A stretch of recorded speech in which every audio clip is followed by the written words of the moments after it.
नमस्कार, social city prime news में आपका स्वागत है। मैं मनीष उपाध्याय। आज हम लोग के ग्राम पंचायत राज ताजपुर में और हमारे साथ हैं यहाँ के भावी मुखिया प्रत्याशी हितेंद्र कुमार और साधु दुबे जी। आपका बहुत बहुत स्वागत है हमारे चैनल पे। आपके चैनल को भी धन्यवाद जो हमारे गांव में आके हम लोगों से यहाँ के फीडबैक ले रहे हैं, इसके लिए आपके चैनल को बहुत बहुत धन्यवाद।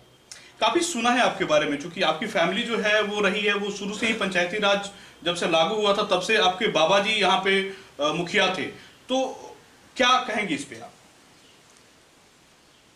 जब से पंचायती राज लागू हुआ तब से हमारे बाबा यहाँ 3 बार निर्विरोध मुखिया रहे हैं और हमारे इस पंचायत को विकास के तरफ अग्रसर उस समय में हमारे यहाँ उनके रीजन में यहाँ आदमी का अस्पताल, पशु अस्पताल और उद्योग के रूप में यहाँ गांधी स्मारक निधि जो पूरे बिहार में 4 जगह था, जिसमें हमारे गांव में भी स्थापना हुआ, जिसमें लगभग यहाँ 300-400 लोग उस समय रोजगार उन लोगों को मिलता था। और हमारे यहाँ उस समय भी बिजली की व्यवस्था थी, यहाँ रोड लाइट तक का सिस्टम था कि जो शहरों में अभी कुछ समय पहले हुआ है, लेकिन हमारे गाँव में भी रोड लाइट और ये सब तरह की सुविधा। ये अब बात कर रहे हैं 20-25 साल पहले की।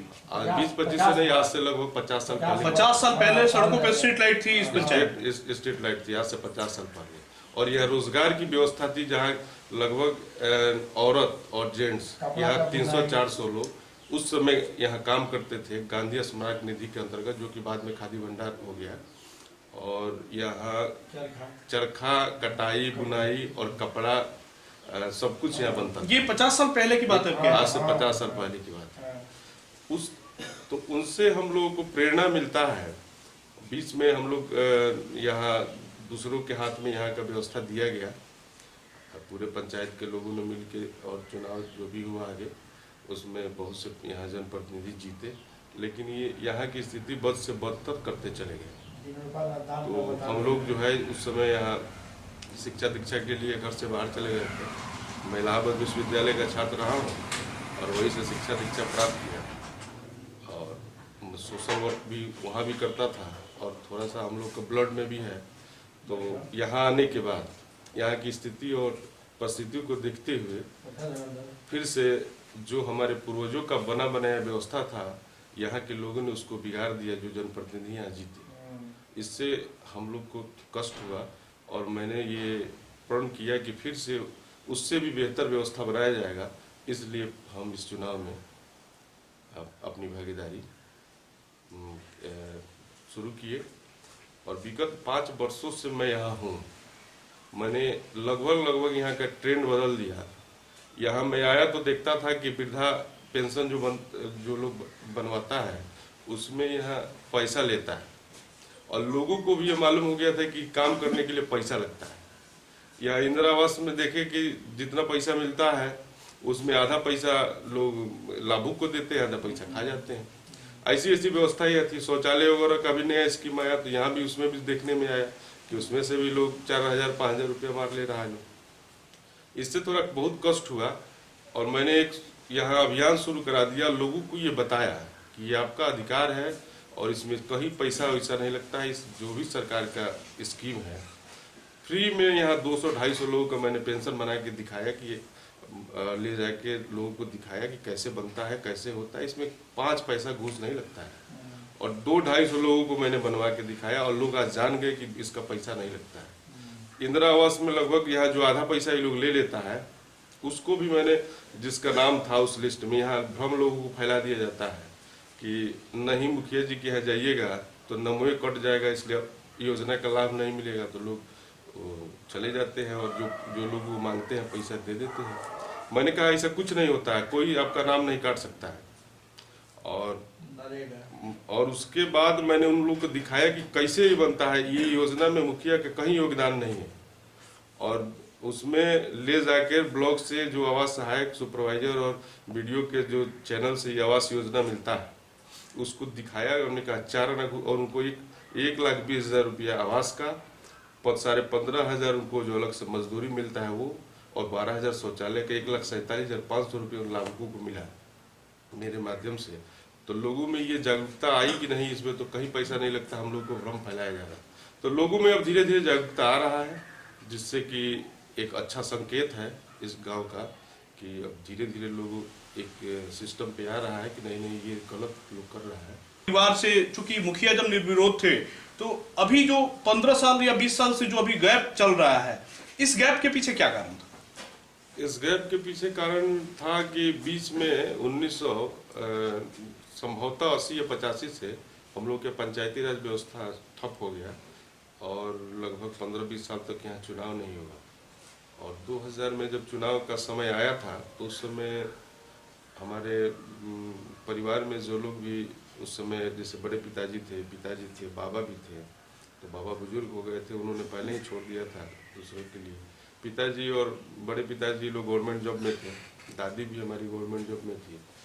हम लोग सभी लोग जो है शिक्षा दीक्षा में लगे हुए थे, कोई दिल्ली था, हम इलाहाबाद थे, बड़े भाई भी बाहर थे। इलाहाबाद से आपने आईएससी और ग्रेजुएशन? जी, इलाहाबाद यूनिवर्सिटी से मैंने बीकॉम किया, एमकॉम किया और रिसर्च उसमें रहे, पीएचडी कर रहे थे वहाँ से।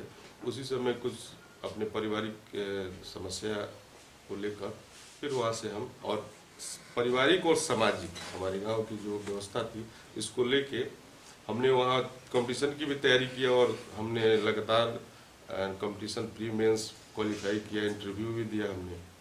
लेकिन अच्छा, पिछले 5 वर्षों में ऐसा क्या हुआ कि आपको लगा कि नहीं, मुझे पंचायती राज का चुनाव लड़ना चाहिए, ग्राम पंचायत का चुनाव लड़ना चाहिए और एज ए जनप्रतिनिधि मुझे जनता का, समाज का सेवा करना चाहिए? कैसे आपको फील हुआ? नहीं, फील हुआ जब मैं वापस आया यहाँ गांव, अपने गांव आने के बाद जो हमारे पूर्वजों ने जो यहाँ की व्यवस्था बनाया था हमारे पंचायत का, और इतना अच्छा पंचायत था जो कि यहाँ इतना डेवलपमेंट था जो कि एक शहर में भी कम देखने को मिलता था। और उस समय देखने के बाद यहाँ सारा चीज़ जीरो लेवल पे आ गया था। बस यहाँ जो आदमी का अस्पताल है अब उसमें कोई डॉक्टर बैठने वाला नहीं था, जबकि हम लोग छोटे थे तो उस समय यहाँ मैं देखता था कि 10-10 बेड लगा होता था, लोगों का ऑपरेशन होता था, लोगों का फर्स्ट ट्रीटमेंट होता था, और यहाँ परमानेंट ताला बंद रहता है। पशु अस्पताल है, इसमें यहाँ कोई व्यवस्था नहीं है। गांधी स्मारक जो खादी भंडार था, अब इसमें कटाई बुनाई तो छोड़ दीजिए, इसमें कोई कपड़ा भी नहीं बिकता है, रोजगार की व्यवस्था ध्वस्त हो गया। और जितना यहाँ सरकारी योजना चलता है, चाहे वही आपको अभी पहले भी बताया हमने कि जो आम आदमी को जो विकास की व्यवस्था के लिए, चाहे उनके डेवलपमेंट के लिए जो गवर्नमेंट का स्कीम है, पेंशन का है, इंदिरा आवास का है, मनरेगा का है, सारी जो व्यवस्था है सब में यहाँ भ्रष्टाचार फैला हुआ है। लोग केवल इसी काम में यहाँ देखे कि यहाँ के जनप्रतिनिधि लगे हुए हैं कि किससे कितना पैसा ले लेना है, और लोगों को से जब यही लोग जो यहाँ के नेतृत्व करते हैं, जब यही लोग इस काम में लगे हैं तो लोगों को क्या ये जागरूक बनाएंगे। लोग भी ये जानने लगा कि इन सभी काम में पैसा लगता है, लोग दे के, और उस योजना का लाभ जैसे आवास के लिए मिलता है पैसा, तो आधा पैसा तो यही लोग खा जाता है, तो आधा पैसा में उसका आवास क्या बनेगा, तो सोचता है कि हम भी इसको खा पी जाए, वो भी अपने घरेलू काम में अपना लगा देता है। आपके चुनाव का मुख्य एजेंडा क्या है? किस एजेंडे पे आप चुनाव लड़ेंगे? मुख्य एजेंडा यही है कि हमारे गांव का जो डेवलपमेंट है, और हर मनुष्य के जीवन में 2 चीज़ बहुत महत्वपूर्ण होता है, स्वास्थ्य और शिक्षा। तो यहाँ का व्यवस्था जो हमारे गांव में किसी को कोई परेशानी है तो आज दिक्कत ये है कि उसको यहाँ से छपड़ा जाते जाते बहुत ही गंभीर स्थिति हो जाता है। तो यहाँ पहले से अस्पताल है, उसको अच्छे तरीके से चालू करना, और आम आदमी के लिए जो भी सरकार की योजना आता है उसको पूर्ण रूप से जो जिसका वो अधिकारी है उसको मिले, जिसमें कहीं बीच में कोई भ्रष्टाचार न रहे। मैं कुछ नहीं हूँ आज के डेट में, मैं एक आम नागरिक हूँ, मैं चुनाव नहीं जीता हूँ, लेकिन लोगों को मैंने ये बताया कि चाहे पेंशन की योजना हो, इंदिरा आवास की योजना हो, चाहे ये आपका शौचालय का हो वगैरह, जितना भी योजना है कहीं कोई पैसा नहीं लगता है। आप लोग अपना अधिकार स्वयं लीजिए और किसी के गुलामी और किसी के अथी में नहीं रहना है, और ये चीज़ जागरूक करना है लोगों को। जब तक लोग जागरूक नहीं होगा तब तक अपने क्षेत्र का विकास नहीं होगा। जब लोगों में जागरूकता आएगी, उनको अपना अधिकार और समझ में आएगा, तो उससे उनका सम्मान भी बढ़ेगा। चुनाव जीतने के बाद आपकी प्रथम प्राथमिकता क्या होगी? सबसे पहले क्या करेंगे आप? सबसे पहली प्राथमिकता होगी कि यहाँ का स्वास्थ्य और यहाँ की शिक्षा सबसे पहले उसका डेवलप किया जाएगा, जिससे कि आदमी स्वस्थ और शिक्षित होगा तो अपने आप जब शिक्षा आएगी तो धीरे धीरे उसमें जागरूकता बढ़ेगी और वो अपना अधिकार समझेगा। और उनको जो भी सरकार से उनके लिए जो योजना आता है उनको वो मिलना शुरू हो जाएगा। जब योजना मिलने लगेगा, सरकार का जो स्कीम मिलने लगेगा और यहाँ का शिक्षा और स्वास्थ्य की व्यवस्था बढ़ेगी, अपने आप इस गांव का डेवलपमेंट स्वतः शुरू हो जाएगा। धन्यवाद। खबरों का सिलसिला जारी रहेगा। मिलते हैं छोटे से ब्रेक के